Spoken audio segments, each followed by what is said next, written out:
Greetings, Professor. Today we're going to be talking about the self-organization theory of dreaming, another way of unveiling our consciousness. The self-organization theory of dreaming proposes that the sleeping brain is a self-organization system that can combine discontinued and conflicting neuronal signals into a relative continued narrative during sleep, and opposes to Sigmund Freud's theory of dreams, which suggests that dreams represent unconscious desires, thoughts, wish, fulfillments, and motivations. According to Freud's theory, people are driven by repressed unconscious longings, such as aggressive and sexual instincts.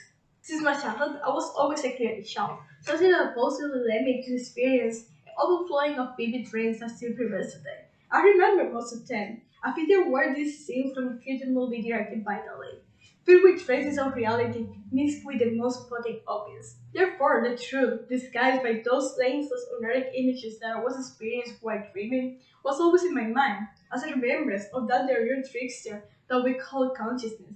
What is real and what is not? Is there generally a meaning behind what awake one would consider absurd? The curiosity carried me toward this topic and toward this article, like my fellowsness in that world, incapable of changing the script, powerless to the continued display of what, sometimes, I allow myself to think.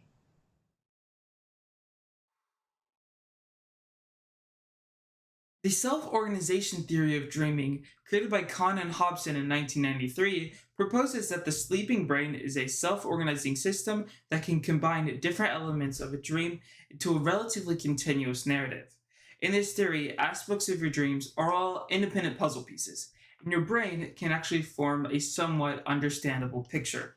According to Wei Zhang and Bin Wu, the self-organization theory of dreaming offers a framework distinct from psychoanalytical theories to explain how dreams are generated and operated. This approach gives us a new and distinct structure for analyzing the function, operation, and generation of dreams.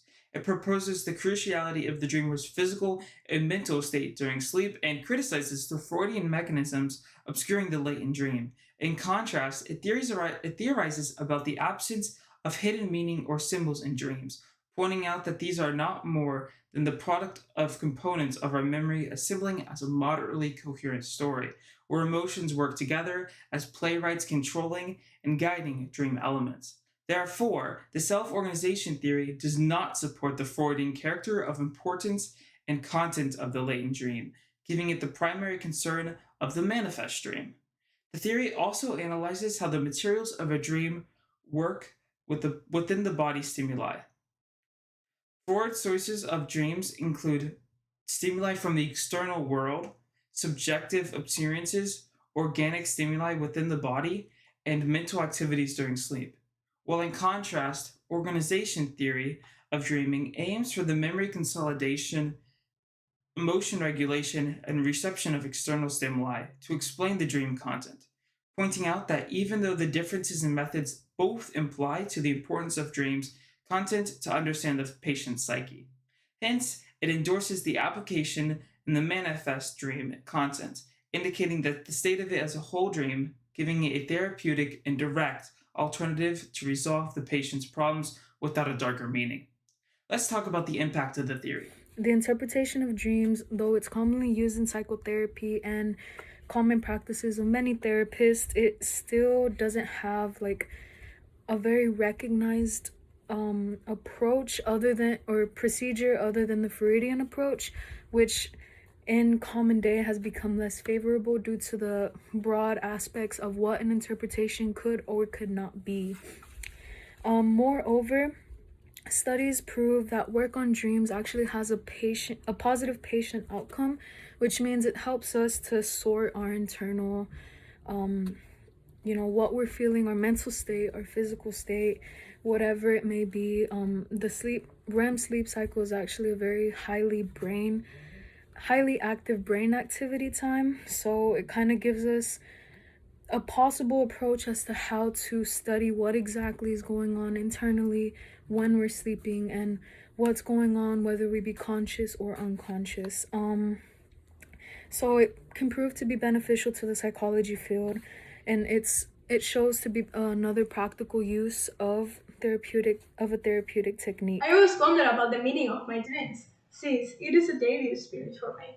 Therefore, I read countless articles about the theory of dreams of Sigmund Freud, and consequently, about his theories regarding psychotherapy and psychoanalysis.